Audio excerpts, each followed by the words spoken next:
¿Escuchás música todos los días? ¿De qué forma lo haces? Seguro que por medio de internet. Ahora bien, ¿te preguntaste alguna vez qué hubo antes de Spotify cuando la música era analógica? Hubo una vez en la que la música no era algo portátil, algo que llevabas en tu bolsillo ni que dejabas de fondo mientras haces otras cosas, sino que era la verdadera protagonista de la escena, una experiencia en sí misma, un ritual. Las disquerías supieron ser el punto de encuentro para muchas personas. La música, un nexo entre ellas. Las bandas, personas que se convierten en compañeros de vida de generación tras generación.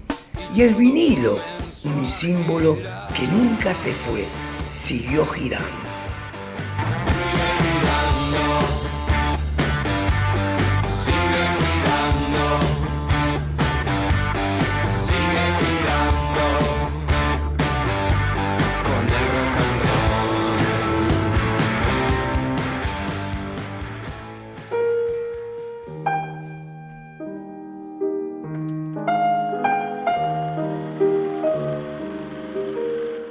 Bueno, Casa Pichitelli fue fundada por mi papá en el año 1939. Mi papá había nacido en el año 1903, había inmigrado a la Argentina, había nacido en Italia, emigró aquí en Argentina en el año 1923, o sea que tenía 20 años, y él vino por motivos políticos, lo que estaba ocurriendo en Italia con la ascensión al gobierno del fascismo, tuvo que venir para acá. Por suerte tenía ya 2 hermanos que estaban aquí y tenía otros 2 hermanos que estaban en Estados Unidos y a último minuto decidió venir aquí. Él comenzó vendiendo partituras en el año 39, enseguida agregó los discos y a los pocos años se dio cuenta de la enorme hoja que tenía la música grabada. Ya te estoy hablando que él vino al 23, enseguida se dio cuenta que eso era algo que tenía mucho futuro.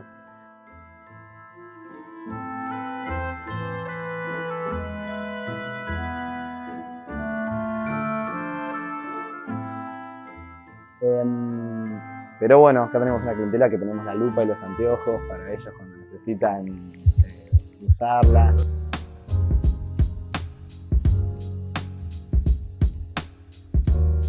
Clientela es la disquería más vieja de Argentina y probablemente de muchos lugares del mundo. De Estados Unidos tengo la certeza de que no quedó ninguna previa al 39.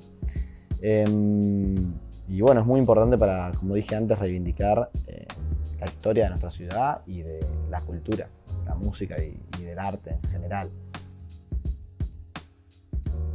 Hay gente que viene y dice, no, vengo de Viena, vengo de Italia, pero bueno, hay que venir primero a Pichitelli y después ir a esos lugares a ver si están.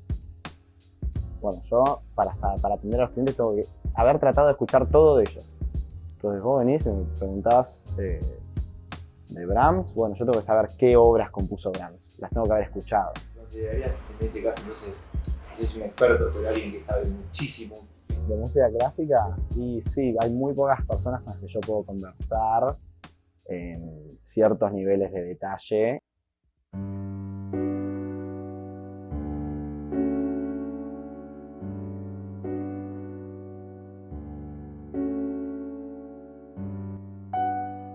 Estas carpetas que ven aquí son las carpetas que se usaban hace 60 o 70 años para clasificar la música. Es decir, que acá nunca se vendió música como ustedes conocen en una disquería común, que es con bateas, donde tirás todo lo que tenés y la gente elige. Nosotros teníamos todo catalogado y teníamos, por ejemplo, todos los autores que había y todas las grabaciones que esos autores tenían. Ustedes se imaginan, tenemos un catálogo de más de 20.000 títulos, si hubiera que hacer hoy día uno por uno a mano en computadora, te llevaría años. Y esto ya estaba armado. Sucedía mucho de que viene gente y te pide, mira, no me acuerdo, no sé qué es lo que escuché, no sé qué obra era, pero te la puedo decir y te la dareo, te la sirvo y en una de esas me pueden decir, bueno, muchas veces las vendedoras que estuvieron acá en Piscitería, acá ha habido, cuando yo entré había 2, pero cuando yo era chico recuerdo que eran 7, 8. Y básicamente estaban entrenadas como para poder responder a esa demanda de... Escuché esta canción, esta cancioneta napolitana, no me la acuerdo, te la digo, y bueno, básicamente la tarareaban y la podían sacar de contexto, sí, y decirle de qué canción era, y bueno, después había que ver qué opciones había para darle. Ella era mi abuela, que también tenía esa capacidad. ¿Y qué pensás de los formatos así de plataformas de streaming como Yo sostengo, vamos a dividirlo en lo que es música popular, o sea, música no académica, y música académica. Para ambas cosas sirven mucho de difusión, sirven mucho para conocer compositores nuevos, sobre todo YouTube, que es medio una espiral que te va tirando por lugares. Pero va en contra de lo que es el coleccionismo. Es que el problema es que si mañana deja de ser rentable, la gran corporación que es dueña de Spotify o lo que sea, te baja la palanca y se acabó la música. ¿De dónde vas a sacar la música? Por eso es muy importante que los discos sí se sigan haciendo y se sigan almacenando. Digamos que es una especie de tesoro para el futuro.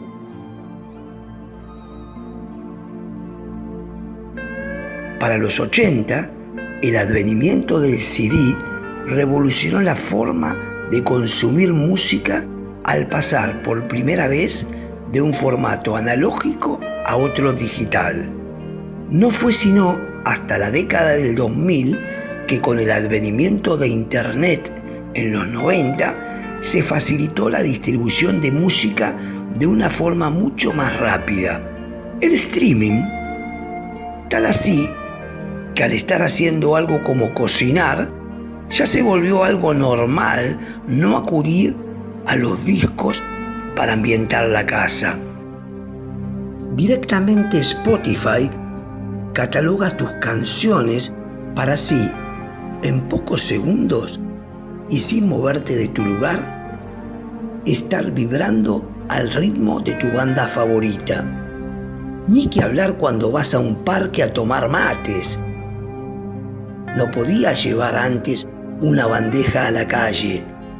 El almacenamiento de cientos de gigas de información en tu teléfono hacen que la música se encuentre impregnada a vos, a cada lugar donde vayas. Antes no había algoritmos que te recomendaban canciones y artistas por tus gustos y preferencias. Ese trabajo debía hacerse de manera manual, artesanal y con muchísima pasión. Buenos Aires, ¿se había olvidado de los vinilos? ¿O no?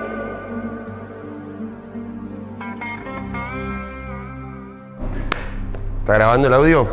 Sí. ¿Saben esto, no? Sí, sí. Ok.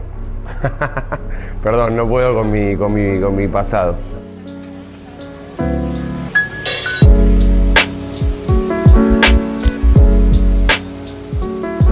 El bar nace de una idea que yo tengo hace mucho tiempo cuando laburaba en la disquería. Mi viejo tenía disquería en San Telmo.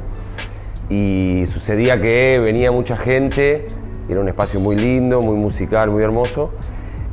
Pero había un montón de gente que venía y no compraba discos, pero sí venía como a vivir la experiencia de lo que sucedía ahí, y a ver y a revolver los discos, y a charlar, había muchos músicos.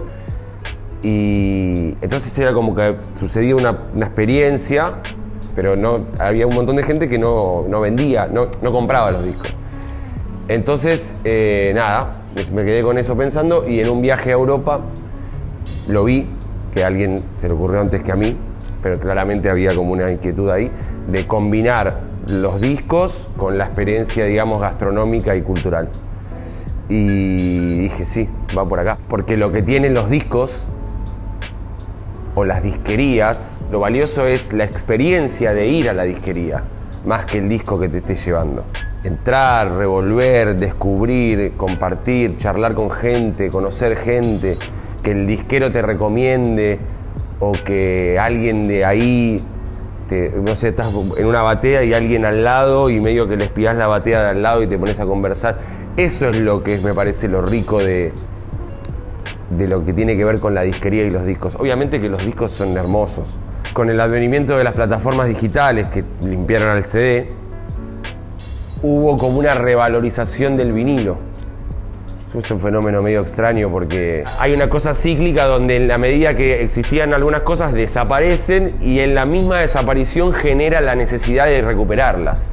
Creo que el propio vacío que se generó hizo que había que llenarlo de alguna manera y entonces recuperamos la costumbre de pasar música en vinilo, por lo menos en locales y tal. Acá, justamente, vos venís a tener una experiencia, ¿no? Venís a una experiencia general. Este es un bar donde se viene a tener esa experiencia, a reconectarte con la música desde un montón de lugares diferentes. No suena la misma música todos los días y no suena la misma música en todos los horarios de la noche.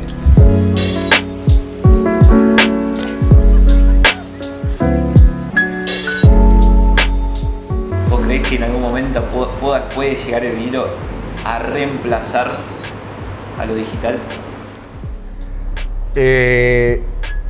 No, pero no porque no pueda.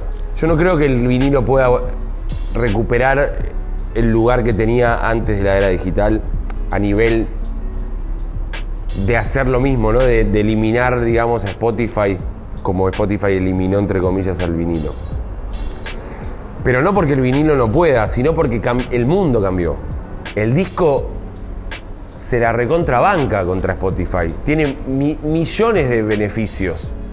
No es obsoleto en sí mismo. Es obsoleto porque la sociedad está... las reglas del juego cambiaron. Esto es un disco, ¿ok? El disco tiene un surco solo que empieza acá afuera y termina acá adentro. En cada lado, ¿no? Ahora, ¿qué pasa? Imagínate que viene un perro y me muerde un cacho de disco acá. Depende del disco. En los lugares donde se interrumpió el camino del surco, no lo vas a poder escuchar. Pero si el perro me comió los primeros 2 temas y del tercero en adelante está todo bien, vos agarras la púa, la ponés del tercero en adelante y el disco suena. Si viene un perro y te come un CD, un cacho de CD, el CD no anda todo, se rompe todo. Si el perro te come el cable de internet, vos no tenés internet. El disco como objeto no es obsoleto. Lo que es obsoleto es el marco donde se disputa, digamos, el consumo de la música. Los teléfonos que usamos todos los días para escuchar música están programados para que dentro de 2 años no funcionen más. Y vos no podés, y termina siendo obsoleto Spotify o el teléfono, porque no te entran los temas, porque no te carga, porque no agarra señal, porque no sé qué mierda, y vos no podés escuchar la música. Y esto está tranqui. Esto está ahí, siempre va a funcionar. Puede volver cuando quiera.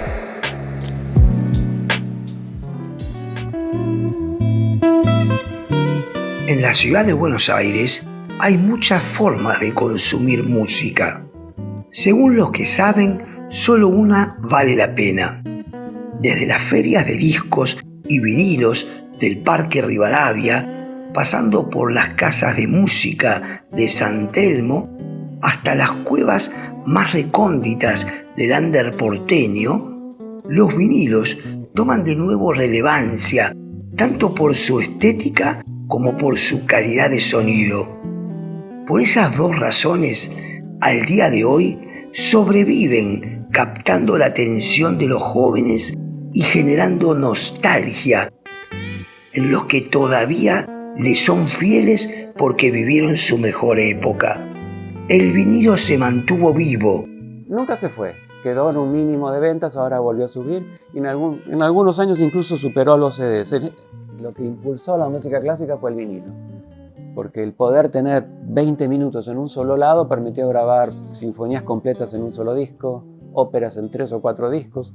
Antes una ópera venía en 50 discos, en unos álbumes así altos. Y resurgió en nuevas formas de consumo y prácticas culturales, como decía un soñador. No va a morir nunca el disco, nunca va a morir. De hecho, al contrario. ¿Por qué? Porque nos vincula. nos genera un motivo para vincularnos, y eso es lo que somos los seres humanos. Somos seres sociales. Todo lo que sea en pos de vincularnos va a existir para siempre.